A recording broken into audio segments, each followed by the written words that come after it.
피프로닐에 오염된 달걀을 매일 2.6개씩 평생 먹어도 문제없다고 강조했습니다. 성인은 126개까지 먹어도 이해하지 않고 민간 친환경 인증기관을 TV조선이 조사한 결과 전현직 자치단체장부터 퇴직 공무원까지 대표 자리에 이름을 올렸습니다. 단독 보도합니다. 한미연합 을지 프리덤 가디언 훈련이 시작된 오늘 문 대통령은 을지 NSC를 열어 북한 도발에 완벽한 대응 태세를 갖추라고 주문했습니다. 김명수 춘천지법원장이 대법원장 후보에 지명됐습니다. 법무부 법무실장엔 50년 만에 비검사 출신인 이용구 변호사가 임명됐습니다. 두 인사 모두 우리법연구회 출신인데 어떤 곳인지 보도합니다. 남성 만여 명을 상대로 한 기업형 성매매 조직이 적발됐습니다. 부산 일대 오피스텔과 원룸 30여 곳을 빌려 성매매 업소로. 이들은 급여 이체로 남성 신분을 확인하고 경찰 단속에 대비한 행동 강령도 만들었습니다. 특정 생리대를 사용한 뒤 주기가 변하는 등 부작용을 겪었다는 글이 잇따라 나와 식약처가 조사에 나섰습니다. 다른 제품에서도 독성 물질이 검출됐다는 한 연구팀의 실험 결과가 알려져 논란이 커지고 있습니다. 앞으로 뭘 더 믿고 사용을 해야 할지도 모르겠고 되게 고민이 커요. 달이 태양을 완전히 가리는 개기일식이 내일 미국 대륙에서 99년 만에 펼쳐집니다. 미국과 과학계가 들썩이고 있습니다. 시청자 여러분 안녕하십니까? TV조선 9시 뉴스 전은책입니다. 오늘 을지 프리덤 가든 훈련이 시작됐습니다. 우리에겐 안보는 경제를 포함한 그 어떤 문제보다도 중요한 생존의 문제입니다. 요즘 한미 간에 북핵과 미사일 해법을 두고 혹 사이가 벌어진 건 아닌지 걱정하는 분들이 많습니다.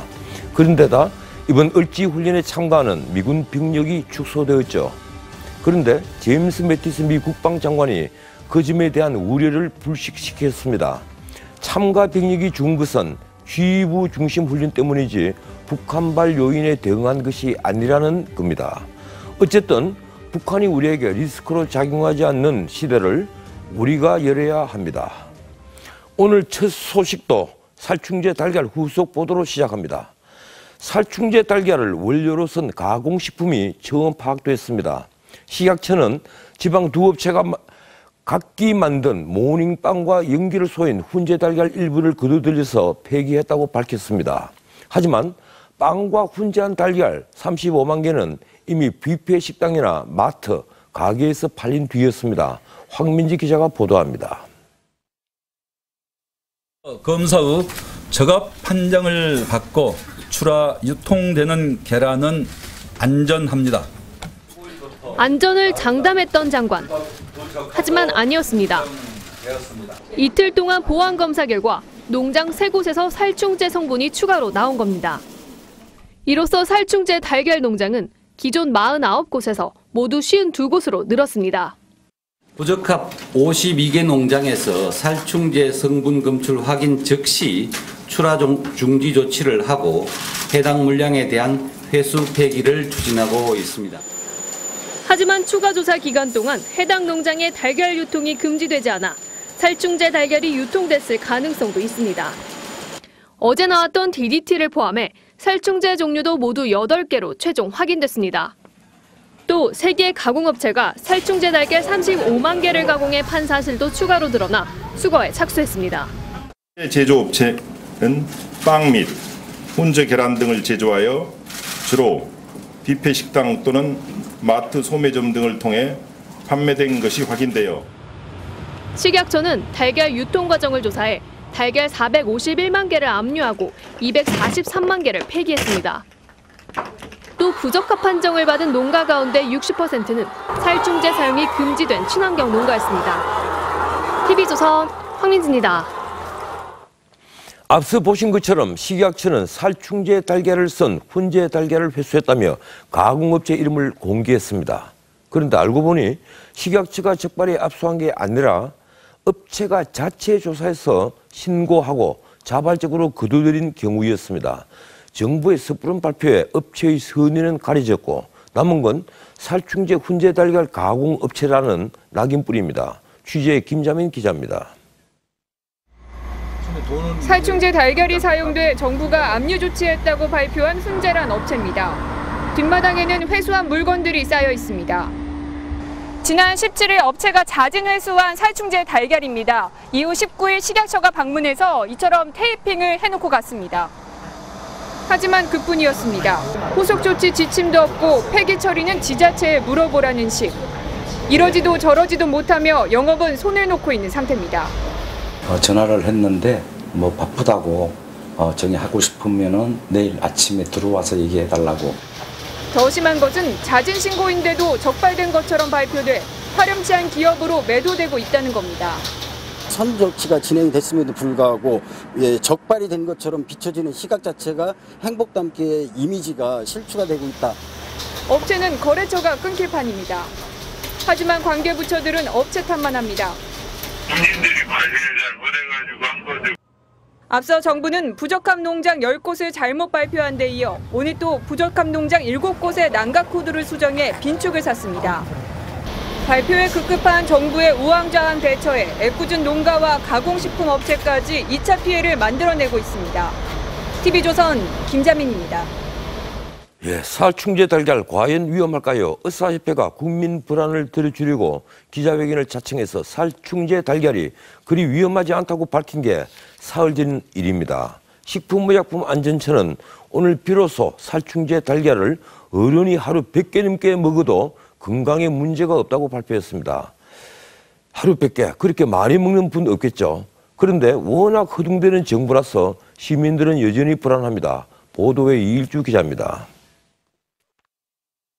살충제 5종을 이해 평가한 결과에서도 건강에 큰 문제가 없는 것으로 확인되었습니다.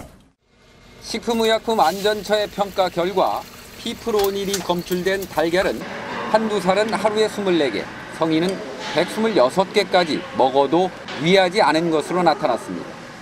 또 비펜트린이 남아있는 계란은 한두 살은 하루 7개, 성인은 39개까지 매일 36개 이상 평생 섭취해도 건강에 문제가 없다고 말했습니다. 독성이 낮은 에톡사돌과 플루페녹스론 성분이 검출된 달걀은 매일 4,000개와 1,300개 이상을 각각 먹어도 안전하다고 평가했습니다. 살충제가 가장 많이 든 달걀을 가장 많이 먹는 사람을 기준으로 판단해도 문제가 없다는 진단입니다. 태어나서 이유식 할 때부터 돌아가시기 직전까지 계속 한 그 2개 반 정도씩 매일매일 드셔도 문제가 없다는 결론이 그 만성위해 평가에서 나왔습니다. DDT 역시 알려진 자료를 바탕으로 판단하면 위해 우려는 없을 것이라고 식약처는 설명했습니다. TV조선 이일주입니다. 친환경을 표방한 방사형 농장에서 38년 전 사용이 금지된 농약 성분인 DDT가 검출됐습니다. 농민들은 토양이 오염됐거나 인근에서 흘러왔다고 주장하고 있습니다. 정민진 기자입니다. 경북 영천의 방사형 친환경 농장입니다. 닭이 넓은 마당을 돌아다니며 흙으로 목욕도 합니다. 이곳에서 지난 1979년 이후 사용이 금지된 농약인 DDT 성분이 나왔습니다. 농장주는 살충제를 뿌리지 않았다고 항변합니다. 이 농장에서는 화학약품을 쓸 이유가 없고 DDT가 오염이 땅까지 오염됐다 하면은 나는 폐쇄를 합니다. 경북 경산의 또 다른 방사형 양계장에서도 DDT가 검출됐습니다. 경북 영천과 경산 두 곳에서 나온 DDT는 모두 허용 기준치 미만이었습니다. DDT는 암과 각종 합병증을 유발하는 물질입니다. 몸속에서 성분이 사라지는데 50년이 넘게 걸립니다. DDT는 시중에서 구할 수도 없는 만큼 토양이 오염됐을 가능성도 있습니다. 닭 특성이 흙하고 같이 모이하고 먹어서 흙이 매일 들어가면서 밀양식에서 아마 농축이 되었지 않을까. 플루페녹스론이 나온 전북과 충남의 농장 세국 역시 농약을 쓰지 않았다고 주장했습니다.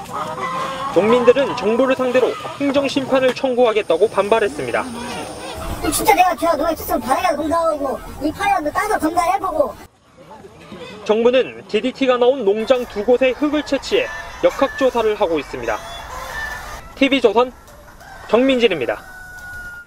부실한 친환경 인증, 민간기관에서 이루어졌다는 지적 여러 차례 전해드렸는데요.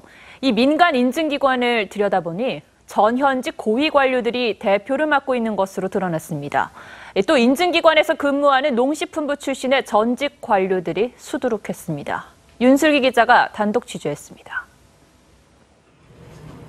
정부의 친환경 인증 정보 사이트 64곳 인증기관 명단을 보니 지역 연구소 대표로 신구범 전 제주지사가 등록돼 있습니다. 신 전 지사는 옛 농림수산부 기획관리실장 출신입니다. 신 전 지사가 운영하는 친환경 인증업체는 2004년 제주도 최초로 친환경 농산물 인증 업무를 시작했고 지역 친환경 농가 1,200여 곳 중 37%인 450곳에 인증을 해줬다고 소개합니다. 신 전 지사는 TV조선과의 통화에서 작년에 업체를 그만뒀다며 업체와 정부 사이트에 왜 이름이 나오는지는 모르겠다고 했습니다. 경기 가평군수와 경북 봉화군수는 직접 인증업체 대표를 맡고 있습니다. 지자체도 할 수 있는 거예요? 특별히 안 된다고 하는 건 없어요. 지역 농산물의 친환경 인증을 늘리려 단체장이 직접 나선 탓입니다. 하기 문제 있는 거예요. 처음에 분가를 쪽에서 강력하게 요구를 하는 거예요. 그렇게 하지 않으면 안 해주겠다. 농산물품질관리원과 농식품부 출신의 퇴직 공무원들이 대표를 맡은 인증업체도 3곳입니다. 공적인 업무라는 걸 분명히 잘 알고 기준에 맞지 않으면 절대로 안 해주거든요. 전직 공무원들이 인증업체 직원으로 일하는 사례는 열거하기 힘들 정도로 많았습니다. TV조선 윤슬기입니다. 한미연합훈련 소식입니다. 그간 북한은 한미연합훈련이 북침 전쟁 연습이라며 도발 협박을 그치지 않았죠. 한반도 긴장이 팽팽한 가운데 한미 을지 프리덤 가든 훈련이 오늘 시작됐습니다. 방한 중인 미국 핵심 지휘부는 내일 합동 기자회견을 열고 강력한 대북 경고 메시지를 낼 계획입니다. 보도에 안형영 기자입니다.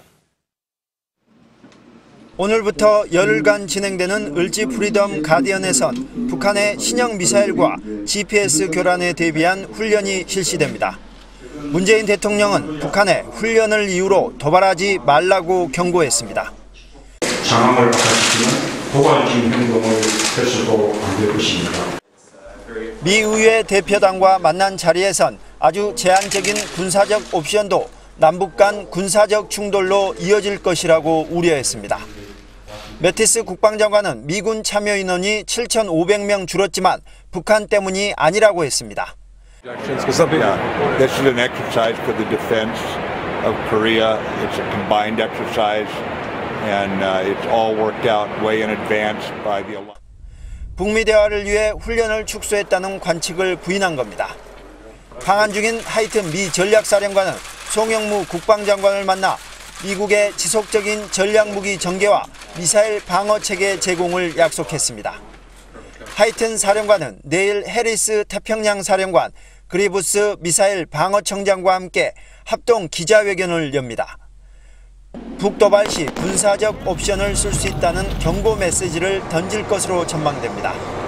뉴욕타임스는 미국이 핵무기 탑재가 가능한 스텔스 폭격기를 출격시킬 수 있을 것으로 관측했습니다. 이런 가운데 북한은 임진강 상류 환강댐물을 예고 없이 방류했습니다. TV조선 안형영입니다. 국제적인 제재를 받으면서도 북한은 작년부터 전기 사정이 나아졌습니다. 일부 미사일엔 스스로 터지는 자폭 장치가 달려있다고 북한 소식통이 전했습니다.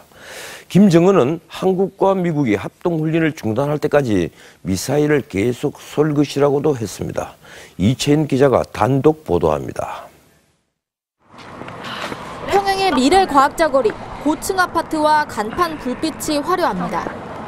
평양 사정에 정통한 북한의 내부 소식통은 TV조선과 해외에서 만나 백두산 영웅청년 발전소 등 발전시설의 확대로 작년부터 평양 시내 전력 배급에 문제가 없어졌다고 말했습니다. 김정은이 올해 초 핵미사일 과학자들에게 개발 시기를 앞당기라고 지시하며 대륙간 탄도미사일 ICBM에 승부를 걸었다고도 전했습니다. 대륙간 탄도로켓 시험 발사 준비 사업이 마감 단계에 이른 것을 비롯하여 일부 미사일 발사 실험 때는 자폭 기능이 작동했다고 했습니다. 이 소식통은 대북 확성기가 아니라 한미 군사훈련 중단 약속 때까지 김정은은 미사일 실험을 계속할 것이고 한미훈련 중단 없이는 정상회담에 나가지 않을 것이라고 말했습니다.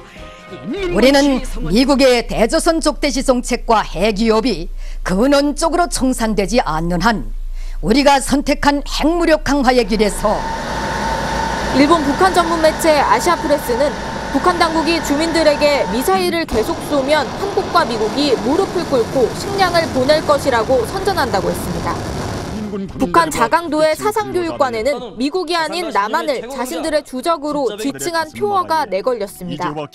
TV조선 이채연입니다. 한미연합훈련 기간 중에 미군 수뇌부가 이례적으로 잇따라 방한했습니다. 미 의회 대표단도 문재인 대통령을 예방했습니다. 미군 수뇌부와 의회 대표단의 방한 배경이 무엇인지 이 외교 전문가 모셨습니다. 국립외교원 심범철 박사 스튜디오에 나왔습니다. 어서 오십시오. 예, 안녕하십니까. 심 박사님, 지금 미국 태평양 사령관 이 해리 해리스라고 그러죠. 이분과 또 전략사령관 그리고 미사일 방어청장도 이제 곧 입국할 예정입니다. 지금 대북 이 군사 작전을 지휘할 미군 수뇌부 3명이 얼지 프리덤 가든 기간 안에 한국에 지금 다 오는 것인데, 저도 군생활 좀 해봤습니다만 이 기구는 지금 처음 봤거든요.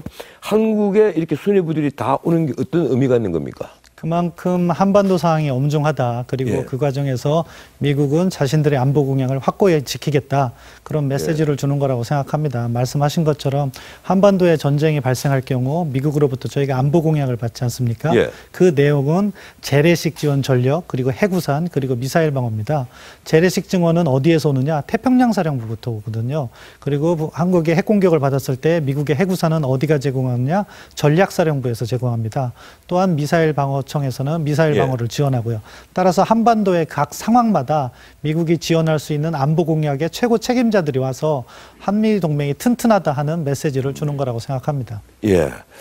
또 한편 이 미국 의회 대표단이 지금 청와대 문재인 대통령을 이제 예방을 했는데, 이 온 분이 에드워드 마케라고 저희가 알기로는 대화론자입니다. 이분이 뭐 전쟁 불사론자라든가 북한 응징론자가 아니라 대화론자인데, 그러면 미군 수뇌부 방한과는 조금 다른 의미가 있다고 봐야 되는 겁니까? 의회 차원에서는 아마 의회 차원에서 한미동맹에 대한 신뢰를 보여주기 위해서 왔다고 생각하고요.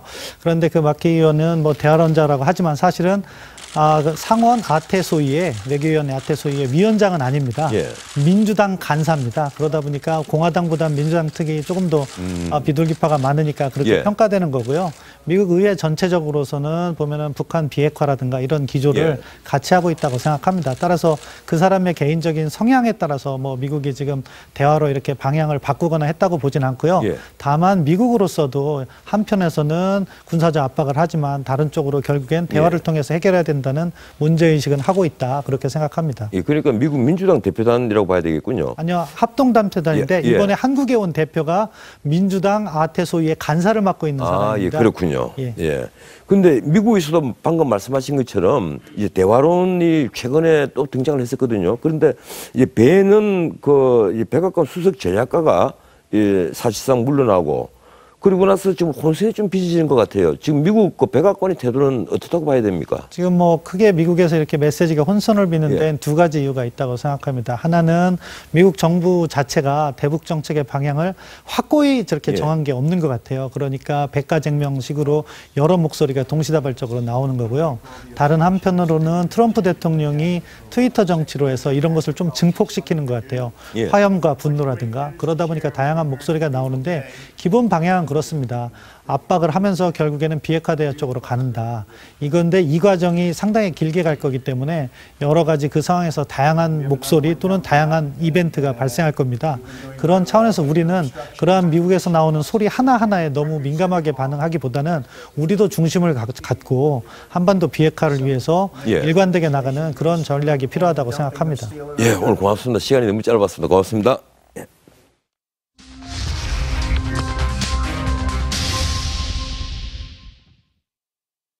문재인 대통령이 신임 대법원장 후보에 김명수 춘천지방법원장을 지명했습니다. 지금 양성태 대법원장보다 사법인수원 기수로 무려 13기수나 내려간 데다 지방법원장을 곧바로 대법원장으로 발탁한 파격 인사입니다. 사법부 물갈이 신호탄이라는 얘기와 함께 이 김명수 후보자가 진보 성향 판사 모임인 우리법 연구회 출신이어서 논란이 일고 있습니다. 신정훈 기자가 보도합니다. 문재인 대통령은 오늘 대법원장 후보로 김명수 현 춘천지방법원장을 지명했습니다. 김명수 신임 대법원장 내정자는 진보 성향 판사 모임인 우리법 연구회 출신으로 후신인 국제인권법연구회 초대 회장을 지냈습니다. 법원 내 대표적인 진보 성향 판사로 문 대통령과는 부산 동향입니다. 사법연수원 13기수를 건너뛴 기수 파괴이자 전현직 대법관 중에서 지명했던 관례도 깼습니다. 관습대로 해오던 그런 관행도 있을 수 있습니다만 그것을 뛰어넘는 또 파격이 있는 것이 새 정부다운 또 일이 아닌가 그런 생각을 하고요. 사법부 개혁을 겨냥한 것이란 해석도 나옵니다. 청와대 관계자는 인적 쇄신을 염두에 둔 건 아니라면서도 감수해야 할 부분이라고 했습니다. 야당은 일제히 우려를 나타냈습니다. 사법부를 대통령의 수하로 놓으려는 시도로밖에 볼 수가 없습니다. 사법부의 이념화를 노골적으로 조장하고 있는 것입니다. 파격과 코드만 강조된 김 후보자가 정치적 중립성과 경륜이 요구되는 사법부 최고 수장으로서 역할을 잘 해나갈지 의문스럽습니다. 이유정 헌법재판관 후보자 등 잇단 진보 성향 법조인 발탁으로 야당과 갈등이 커지고 있습니다. TV조선 신정훈입니다. 법무부 요직 법무실장에 검찰 아닌 외부 인사가 50년 만에 처음 영입됐습니다. 김명수 대법원장 후보처럼 우리법 연구회 출신이자 판사 출신인 이용구 변호사입니다. 진보 성향 판사 모임 우리법 연구회는 노무현 정부 때 박시환 대법관을 비롯해 요직을 맡았고 정치적 이념 조직이라는 논란 속에 해체가 됐지만 새 정부 들어 다시 실세로 떠오르고 있습니다. 김태훈 기자가 보도합니다. 법무부가 법무실장에 이용구 변호사를 임용했습니다. 법령안 심사와 자문, 법조인 선발 등을 하는 법무실장을 검찰 출신이 아닌 외부인이 맡은 건 50년 만에 처음입니다. 이 변호사는 박근혜 전 대통령 탄핵소추위원단의 일원이었고 대선 땐 문재인 후보 캠프에서 활동했습니다. 근거 없는 주장을 하시면서 각하를 해달라고 하니까 좀 답답한 노릇입니다. 이 변호사와 김명수 대법원장 후보는 모두 우리법 연구회 출신입니다. 우리법 연구회는 1988년 박시환, 강금실 등 소장 판사가 당시 김용철 대법원장의 연임에 반대하는 연판장을 돌리며 만들어졌습니다. 두 사람은 노무현 정부 때 각각 대법관과 법무장관이 됐고 우리법 연구회 소속 판사들은 법원 요직을 맡았습니다. 하지만 각하새끼 짬뽕이라는 우리법 연구회 소속 이정열 판사의 SNS 글이 논란이 되면서 정치 판사 모임 논란을 빚으며 사실상 해체됐습니다. 하지만 2011년 국제인권법연구회가 설립돼 우리법 연구회 회원인 김명수 춘천지법원장, 현 대법원장 후보가 초대 회장을 맡았습니다. 제2의 우리법 연구회 격인 국제인권법연구회가 법원 내 파워 집단으로 주목받습니다. TV조선 김태훈입니다. 부산에서 오피스텔 30곳을 빌려 기업형 성매매 영업을 한 조직이 경찰에 붙잡혔습니다. 이곳에서 성매수를 한 남성이 10,000명이 넘습니다. 하동원 기자입니다. 경찰이 오피스텔에 들이닥칩니다. 성매매 여성이 이불로 몸만 겨우 가립니다. 핸드폰 주시고. 휴지통에서 성인용품이 발견됩니다. 오늘 손 몇 명 받았어요? 24살 김모 씨 등 12명은 지난 2014년부터 3년 동안 성매매를 알선한 혐의로 경찰에 붙잡혔습니다. 김 씨 일당은 부산 일대 오피스텔과 원룸 30여 곳을 빌려 성매매업소로 운영했습니다. 성매수 남성은 10,000명이 넘을 것으로 추산됩니다. 여기는 업소도 있고요. 호스트 공사 중이고 유흥업에 종사하시는 여성이세요. 김 씨 등은 성매매 한 건당 최고 18만 원씩 모두 2억 원을 챙겼습니다. 지난해 10월 한 차례 적발된 뒤 오히려 감시 인력을 늘리고 철저하게 역할을 분담했습니다. 영업책이라든지 인증책이라든지 사람들을 더 영입해서 규모를 확대해서 영업을 시작했습니다. 경찰은 김씨 등 6명을 구속하고 성매매 여성 12명과 성매수 남성 62명 등 80명을 조사하고 있습니다. TV조선 하동원입니다. 이 성매매 알선 조직은 적발되지 않기 위해 행동 강령까지 만들었습니다. 급여 이체 내역을 요구해 손님의 신분을 철저히 확인했고 경찰에 붙잡히면 어떻게 해야 하는지 지침도 정해져 있었습니다. 차정승 기자입니다. 성매매 알선 조직의 준비는 철저했습니다. 인터넷으로 성매매를 광고한 뒤 남성이 찾아오면 주변부터 점검합니다. 약속 장소 근처를 돌며 생김새와 경찰 잠복 여부를 미리 확인하도록 했습니다. 남자들이 주로 언제쯤에 그렇게 종사했습니까? 밤에. 손님을 만나면 까다롭게 신분을 확인했습니다. 기존의 성매매업소 출입 여부와 신분증 확인, 급여 이체 내역과 휴대전화 통화 내역까지 인증을 거쳤습니다. 휴대폰 저장 내용, 직장명, 직장 급여 이체 내역 등을 확인한 후에 성매매 여성에게 접촉을 시켜주었습니다. 적발에 대비해 바지 사장을 내세우고 뒷바라지도 약속했습니다. 적발되면 변호사 비용은 물론 모든 편의를 제공합니다. 지난해 10월 경찰에 적발됐을 때 바지 사장 3명이 구속됐는데 실제로 각각 500만 원씩 변호사 비용을 지급한 것으로 드러났습니다. TV조선 차정승입니다. 배우 송선미 씨의 남편이 서울의 한 변호사 사무실에서 흉기에 찔려 숨졌습니다.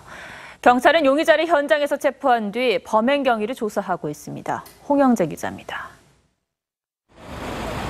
오늘 오전 11시 40분쯤 서울 서초동의 한 법무법인 사무실에서 배우 송선미 씨의 남편 45살 고모 씨가 흉기에 찔렸습니다. 고 씨의 지인이었던 28살 조모 씨가 휘두른 칼에 목을 다쳤고 병원으로 옮겨졌지만 숨졌습니다. 신고를 받고 출동한 경찰은 현장에 있던 조 씨를 살인 혐의로 긴급 체포했습니다. 저희가 뭐라고 드릴 말씀은 없어요. 저희 사무실 사람들이 다치거나 그러면 하는 건 아니고요. 상세한 얘기는 나중에 경찰 발표를.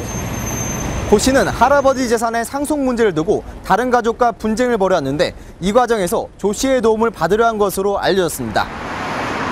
조 씨는 경찰 조사에서 고 씨에게 원하는 정보를 건네줬는데도 수억 원을 주겠다는 약속과 달리 1,000만 원만 줘 범행을 저질렀다고 진술했습니다.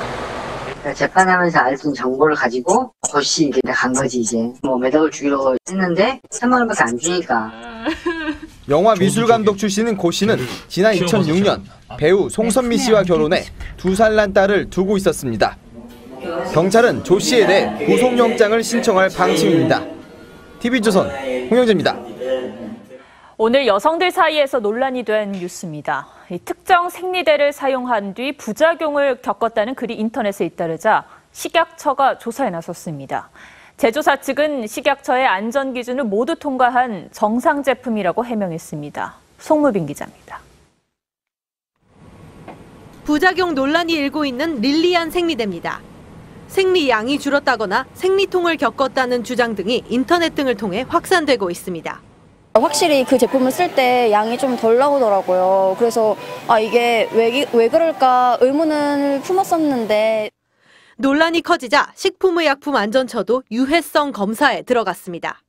품질 관리 기준에 따라 정확히 만들어지고 있는지 모니터링하기 위해서 지난 3월 릴리안 등 10개 제품에서 독성 물질이 나왔다는 여성단체의 발표도 있었습니다. 한 대형마트의 생리대 코너입니다. 제가 들고 있는 이것이 바로 문제의 제품인데요. 진열대를 따라 해당 상품이 빼곡히 늘어서 있고 한켠에서는 이렇게 할인 행사도 진행 중입니다.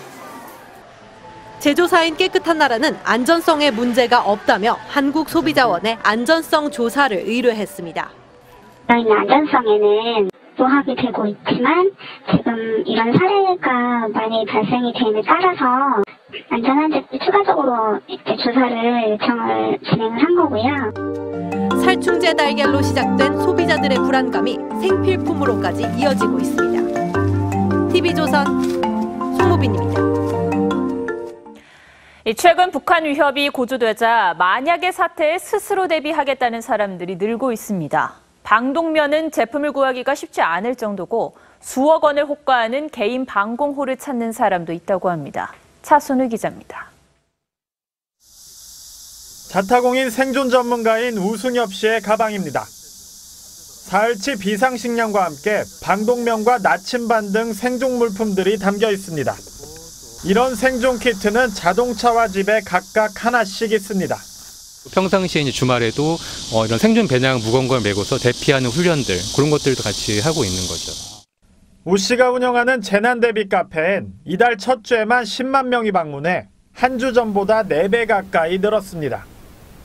생존용품을 파는 매장에서도 재난 물품 수요를 실감할 수 있습니다. 북해 기업으로 재난 대비 키트는 한 달 사이 매장에서 50개가 넘게 판매됐습니다. 방독면은 물량이 달려 살 수도 없습니다. 방독면의 수요가 많이 늘었고요. 재고 물량도 딸리고 있는 실정입니다. 네. 수억 원에서 수백억 원을 호가하는 개인 방공호를 찾는 사람도 적지 않은 것으로 알려졌습니다. 구입할 수 없는 규모예요. 있는 사람들은 자기들끼리 알아서 준비하는 거예요. 거듭된 북한 위협에 스스로 대비하려는 국민들이 늘어나고 있습니다. TV조선 차순우입니다. 요즘 장 보러 가면 선뜻 채소를 집어들기가 쉽지 않습니다. 더위와 장마가 겹치면서 가격이 많이 올랐기 때문인데요. 소비자 물가의 선행지표로 불리는 생산자 물가가 5개월 만에 올랐습니다. 이채린 기자입니다. 장보기에 나선 주부들. 부쩍 오른 물가에 채소 하나 쉽게 집어들지 못합니다. 못 사 먹게 되지. 돈이 너무나 비싸니까 싼 걸로 양배추로다가 바꾸고 상추 먹고 싶을 때 이제. 한국은행 조사 결과 지난달 생산자 물가지수는 101.84로 한 달 전보다 0.1% 올랐습니다. 날씨 탓에 농산물값이 한 달 새 8.4% 올랐습니다. 상추는 비가 많이 오면 녹아내려 장마에 큰 영향을 받습니다. 지난달 이어진 폭우에 한 달 만에 상추값이 3.5배 올랐습니다. 시금치도 2.8배, 오이가 2.7배, 배추도 2배 가까이 오르는 등 식탁에 자주 오르던 채소 가격이 껑충 뛰었습니다. 생산자 물가는 일정 기간 뒤 소비자 물가에 영향을 미치는데 벌써 식당에서 상추와 깻잎이 사라지는 등 채소 가격 인상 영향이 번지고 있습니다. 깻잎이 3만 5천 원에서 하던 것이 지금 5만 5천 원 올랐기 때문에 그렇다고 우리가 횟값을 올릴 수도 없는 거고 기본. 공급이 늘어난 닭고기와 달걀값 안정으로 축산물 가격은 4% 내렸습니다. 하지만 살충제 달걀 파동은 물가 안정의 돌발 변수로 인식되고 있습니다. TV조선 이채림입니다. 파리 부동산 대책 이후 대표적인 불패 지역 강남 서초 아파트 매매가가 반년 만에 하락세로 돌아섰습니다. 하지만 풍선 효과 조짐도 보여 우려도 나옵니다. 김하린 기자입니다. 강남구 대치동의 재건축 아파트 단지입니다. 지난달만 해도 13억 8천만 원이던 101.72제곱미터 아파트가 최근 1억 3천만 원 내린 12억 5천만 원에 팔렸습니다. 규제를 하고 떨어진다고 하니까 매도이신 분들도 실질적으로 그 부분에 대해서 많이 생각을 해서 가격이 좀 맞춰서 나온 거죠. 파리 부동산 대책 여파로 강남 서초 아파트 매매 가격은 0.01% 떨어졌습니다. 강남과 서초의 아파트 매매 가격이 떨어진 것은 지난 1월 30일 이후 7개월 만입니다. 경매 시장도 침체됐습니다. 서울 아파트 경매 낙찰가율은 지난달보다 8%포인트 떨어져 1년 반 만에 최저치를 기록했습니다. 현재는 팽팽한 상황입니다. 하락할 거다 또는 그렇다고 이게 하락하겠느냐. 현재 그 수준으로 봤을 때는 어느 정도 둔화되는 거는 방법이 없을 거다. 하지만 풍선 효과도 나타납니다. 규제에서 벗어난 지방으로 갭 투자가 몰리고 있고 주택 대출이 막히면서 5대 시중은행 신용대출도 보름 만에 6천억 원 가까이 증가했습니다. 올 들어 두 번째로 빠른 증가 속도입니다. 파리 부동산 대책 시행 3주. 집값 상승세는 둔화되고 있지만 풍선 효과 등이 걱정을 주고 있습니다. TV조선 김하린입니다. 정치권 소식입니다. 더불어민주당 추미애 대표와 친문 핵심 의원들이 내년 지방선거 공천권을 놓고 강하게 대립하고 있습니다. 서울시장과 경기지사에 누구를 어떻게 공천할 것이냐가 초미의 관심사가 됐습니다. 최승현 기자가 보도합니다. 추미애 대표가 오늘 국회 행사에서 자신이 추진하고 있는 내년 지방선거 공천규칙 변경 필요성을 강조했습니다. 정당에도 우리가 고쳐야 될 것은 한시바삐 고치고 또 국민 의견을 들어서 우리가 미처 보지 못한 구석이 있다면 귀를 열고 시도당에 주어진 공천권을 중앙에도 배분하자는 방향입니다. 하지만 친문 진영은 SNS를 통해 일제히 추 대표가 공천 영향력을 확대하려 한다고 반발했습니다. 전해철 의원은 기존 혁신안도 실천 않으면서 혁신을 얘기하는 건 어불성설이라고 했고, 황희 의원은 새로운 룰을 적용해도 다음 지방선거는 아니라고 했습니다. 이 같은 갈등은 추 대표와 최재성 정당발전위원장이 각각 서울시장과 경기지사 후보로 거론되는 점과도 무관치 않다는 관측입니다. 민주당에선 박원순 서울시장을 비롯해 박영선, 우상호, 이인영 의원 등이 서울시장 경선 출마를 고심 중입니다.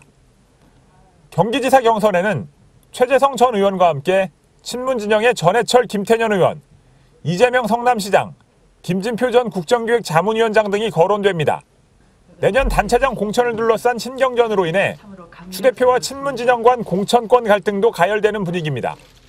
TV조선 최승현입니다. 황교안 전 국무총리 소식입니다. 황 전 총리가 근래 부쩍 온라인 사회관계망 SNS를 통해 정치적 목소리를 내고 있습니다.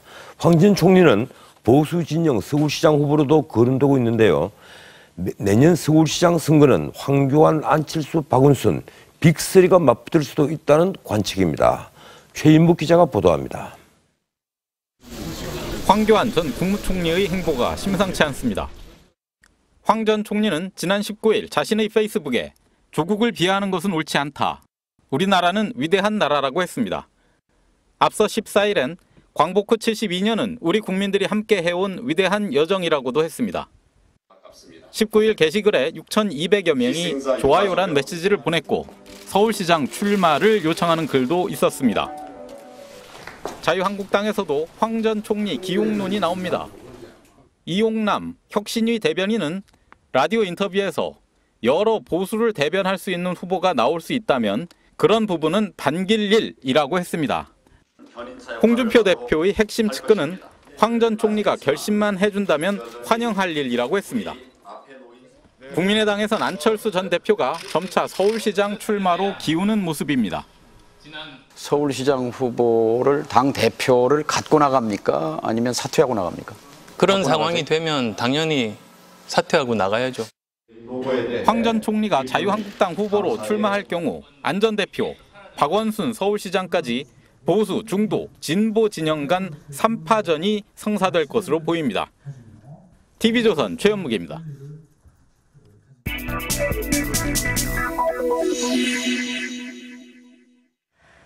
청와대 대국민보고 행사가 어제 저녁 1시간 동안 TV 채널을 점령하다시피 했습니다. 이 청와대와 여당은 국민과의 소통을 잘 보여줬다고 강조했고, 야당은 보여주기식 그들만의 정치쇼라고 비판했습니다. 시청자 여러분의 평가는 어떻습니까? 오늘의 포커스 보시고 점수 매겨보시죠. 그동안 저희가 따뜻하게 맞이했어야 첫 번째 국민 질문이 끝난 뒤 사회자의 멘트. 이 질문에 대한 답은 누구에게 들어야 좋을까요? 네. 정말 몰라서 묻는 걸까요? 방송 전 리허설 장면입니다. 하면 이때 사회수석님께서 답변. 네. 영상 질문 순서 때도 마찬가지. 답변을 누구에게 들으면 좋을지 모르겠네요. 예, 우리 하승창 모르는 척하지만 사실은 알고 있죠. 좋을까요? 하면 이게 부서가 좀 애매한데요. 제가 답변하겠습니다. 사회혁신 수석 하승창입니다. 그에 따라서 사흘 전 기자간담회와 달리 이번 행사는 약속된 대본에 따라 진행됐습니다. 청와대가 선택한 국민이 질문을 했고 답변 역시 미리 준비됐습니다. 사회자는 짜여진 각본이 없는 듯한 발언을 했지만 지금 시선을 어디로 가야 될지도 모르겠고 어디서 질문이 나오고 어디서 답변이 나올지 상당히 좀 애매합니다. 네. 어쨌든 이런 국민과의 소통 사실이 아니었던 겁니다. 처음 있는 것인데 강경화, 김부겸 장관 등은 리허설 때부터 참가해 답변을 연습했습니다. 후반부 김정숙 여사의 깜짝 등장. 김정숙 여사님이 몰래 지금 와 계신데 앞으로 모셔도 되겠습니까? 이 역시 대역까지 써가며 연습한 결과입니다. 대한민국 퍼스트 레이디 김정숙 여사님이십니다. 큰 박수 부탁드립니다. 네, 어서 오십시오. 행사에는 국민인수위원회 250명이 참여했고 이 가운데 7명이 마이크를 잡았습니다. 나머지는 방청객 역할이었습니다. 분위기를 또 잘 만들어 가려면 박수가 또 필요하잖아요. 기왕이면 좀 활짝활짝 웃는 모습이었으면 좋겠습니다. 역시나 관심이 많습니다. 1시간 행사에서 문재인 대통령은 9분 41초 동안 발언했습니다. 일자리와 저출산, 2개 질문에 직접 대답했습니다. 외교 안보, 먹거리 안전, 복지 재원 마련, 탈원전 등 민감한 현안은 다뤄지지 않았습니다. 정부의 정책에도 직접 제안하고 그것을 반영해 줄 것을 요구하고 이런 직접 민주주의를 국민들께서 요구하고 있다고 생각합니다. 여야의 평가는 엇갈렸습니다.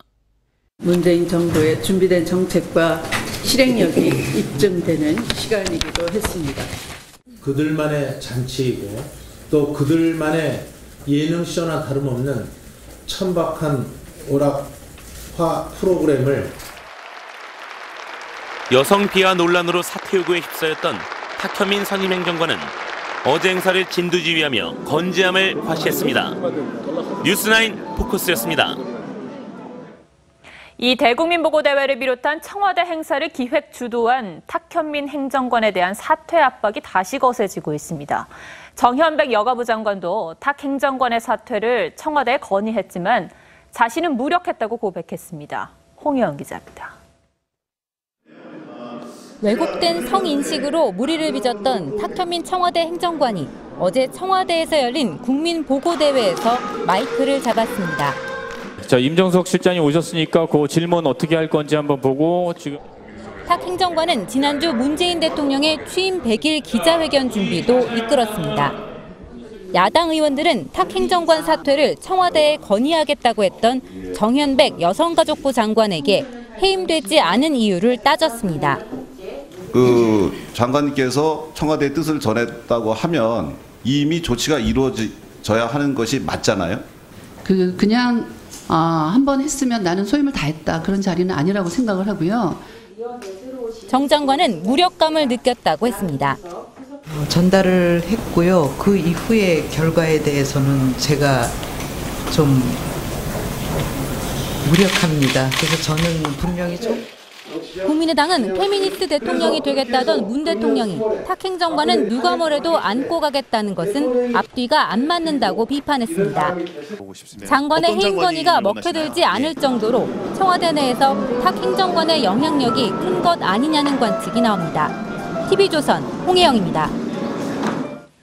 미국이 아프가니스탄에 미군 4,000명을 추가 파병할 것이라는 소식입니다. 트럼프 대통령은 미국이 세계 분쟁 해결에 나서지 않는 고립주의를 내세워왔는데요.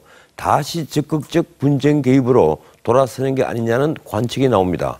대북 군사 행동이 거론되는 한반도 상황에도 영향을 미칠 것 같습니다. 이미지 기자가 보도합니다. 도널드 트럼프 미국 대통령이 우리 시간으로 내일 오전 미국 전역에 생방송되는 TV 연설에서 약 4,000명의 병력을 추가로 파병하는 새로운 아프간 전쟁 대응 전략을 발표할 계획입니다. 미국 우선주의에 따라 막대한 비용이 들어가는 아프간과 이라크에서 발을 빼야 한다던 후보 시절 주장을 뒤엎는 조치입니다. 미국 언론들은 이번 결정을 신호탄으로 트럼프 행정부가 대외적 군사활동을 강화할 것으로 관측했습니다.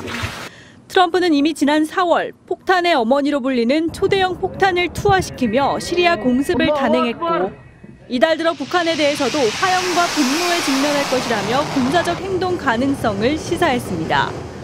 특히 미국에 도움이 되지 않는 나라를 보호할 필요는 없다며 대외 고립주의를 외쳤던 트럼프의 오른팔 베넌 백악관 수석 전략가가 퇴출되면서 적극적 군사 개입도 옹호하는 백악관 안보사령탑, 맥메스터 보좌관의 입김이 더 강력해졌다는 분석입니다.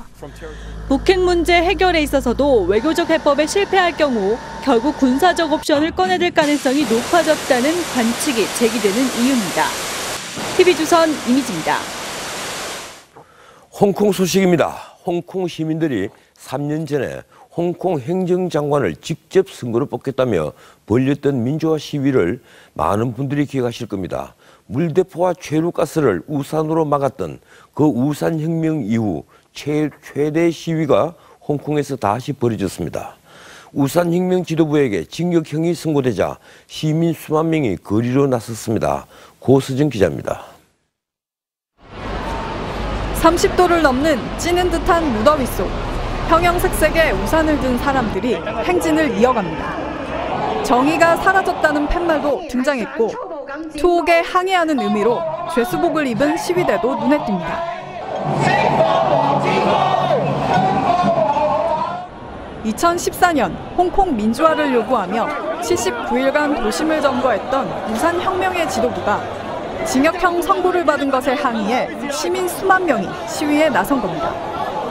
주최 측은 우산혁명 후 최대 규모라고 밝혔으며 경찰은 2만 2천 명으로 추산했습니다.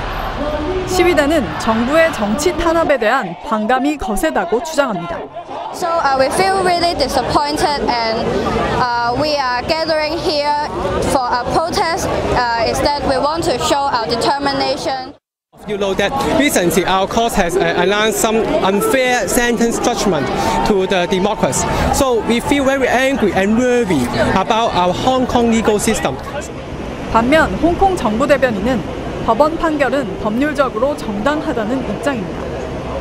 앞서 지난 17일 홍콩 고등법원은 데모시스토당의 조수아 웡 비서장과 네이선 로 주석, 홍콩 전상 학생연회의 알렉스 차우 전 비서장에 대해 불법 집회 참가죄 등으로 징역 6에서 8개월의 실형을 선고했고 피선거권 박탈로 선거 출마의 길도 막았습니다.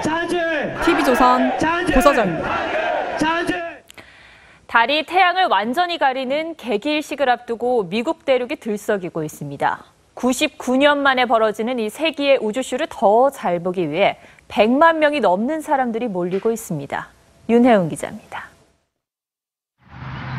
백주 대낮에 땅거미가 지더니 달이 태양을 완전히 집어삼키자 암흑천지로 변합니다. 달 그림자 주변으로 태양의 코로나가 선명합니다. 태양과 달, 지구가 일직선상에 놓이면서 달 그림자가 태양을 가리는 개기일식입니다. 태양의 직경은 달보다 400배나 크지만 지구와 떨어진 거리가 달의 400배에 달해서 육안으로는 크기가 비슷합니다. 미국 현지 시각 21일 오전 10시 15분에 시작되며 서북부 오리건주에서 동남부 사우스캐롤라이나까지 12개 주에 걸쳐 관찰할 수 있습니다. This is truly a once-in-a-lifetime event. There's an eclipse of the sun that's going to go all the way across the United States, and that hasn't happened for 99 years.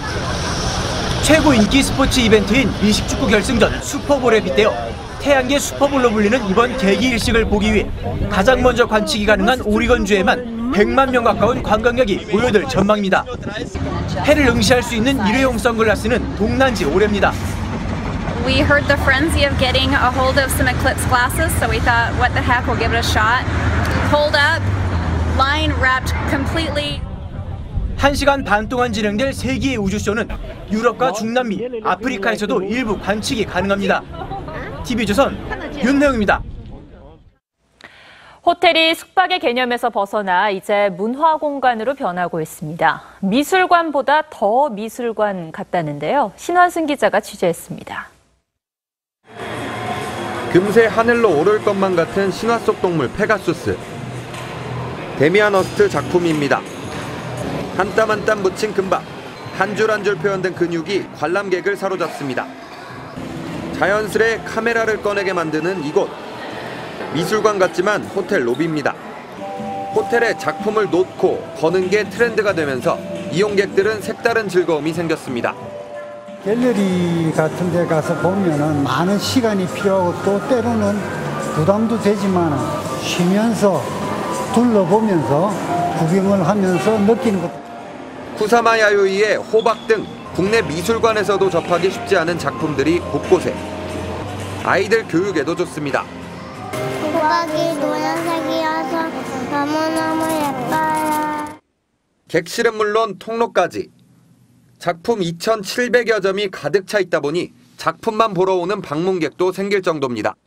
객실이라든지 식음료 업장을 별도 이용하지 않으시더라도 곳곳에 놓여 있는 작품을 감상하시고. 이 호텔은 이렇게 로비 곳곳에 그림을 걸어둔 것은 물론 아예 로비 한켠을 이렇게 갤러리로 만들어 투숙객들에게 작품 감상의 기회를 제공하고 있습니다. 이제는 숙박시설을 넘어 문화공간으로 탈바꿈하고 있는 호텔들. 전공하시거나 이런 미술 작품에 관심 있어 하시는 분들이 많이. 전시 작품의 격을 높인 호텔들이 관객을 부르고 있습니다. TV조선 신환순입니다. 우리 축구대표팀이 오늘 파주에 모였습니다. 9회 연속 월드컵 진출 여부가 달려있는 두 경기를 앞두고 선수들은 그 어느 때보다 비장했습니다. 박상준 기자입니다. 어느 때보다도 태극전사들의 발걸음에 비장함이 흐릅니다. 남은 두 경기에서 자칫 패악이라도 하면 9회 연속 월드컵 진출이 좌절될 수 있는 상황.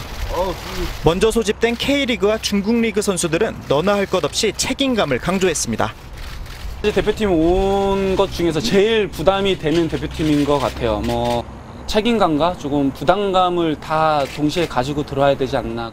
지금 중요한 시기인 만큼 좀 더 좀 무거운 마음으로 왔고요.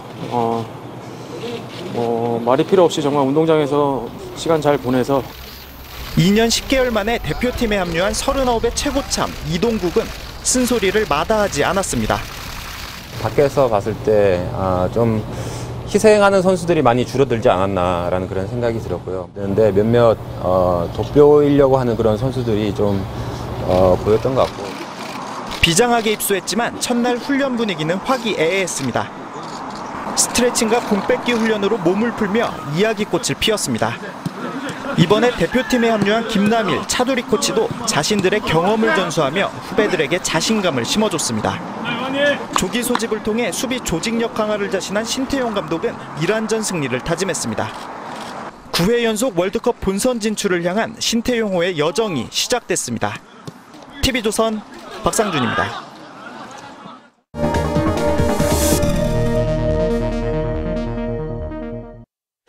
지난 주말 광화문 광장엔 평창올림픽 홍보용 행사가 열렸습니다. 서울시가 준비한 도심 속 봅슬레이 행사입니다. 길이 300m에 7층 높이 22m나 되는 미끄럼틀과 봅슬레이 모양 등 튜브 2,000개를 만들었습니다. 비용은 10억이 들었는데 서울시가 2억 5천만 원을 부담했습니다. 그런데 토요일은 5천 명이 참가했는데 일요일은 비가 내려 취소됐죠. 결국 5천 명을 위해 10억을 쓴 셈이 됐습니다. 그것뿐이 아니죠. 주말 교통 통제는 물론 설치와 철거까지 나흘간 광화문 광장 주변 교통은 꽉 막혔습니다. 솔직히 이런 일회성 행사는 전형적인 전시 행정이자 탁상 행정입니다. 지난 5월엔 서울여가 몇 고가도로 말 많은 서울길에 1억 4천만 원을 들여서 버려진 신발 3만 개로 휴저 트리란 걸 9일간 설치했었죠. 7월 28일부터 30일까지 잠수기를 전면 통제하고 모래 800톤을 부어서 인공 해변을 만들겠다고 했다가 취소했습니다. 이런 일회성 행사들 박은순 시장뿐이 아닙니다. 2009년 12월 오세훈 시장 때는 총 예산 17억을 들여서 광화문 광장에 34m 점프대를 만들었습니다. 스노보드 월드컵 대회 빅에어 경기였습니다. 그렇지 않아도 낮은 도로율에 버스 주황차로까지 설치해서 길이 막히는데 서울이 중심 광화문 광장까지 전시행정의 마당으로 쓰이는 판이니 그곳에 이순신 장군과 세종대왕이 무슨 생각을 하고 계실까요? 네, 오늘도 곳곳에 비가 내렸다 그쳤다 했는데요. 내일도 서울, 경기, 강원, 영서 아침까지 최고 50mm, 전남, 경남, 제주는 오후까지 최고 70mm의 비가 오겠습니다.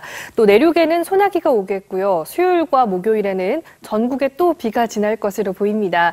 가방에 작은 우산 하나 필수로 챙기시면 좋겠습니다. 주말에는 현재로선 비 소식은 없을 것으로 전망되고 있습니다. 일단 내일은 남부지방에 많은 비가 예상이 되는 만큼 비 피해 주의하셔야겠는데요.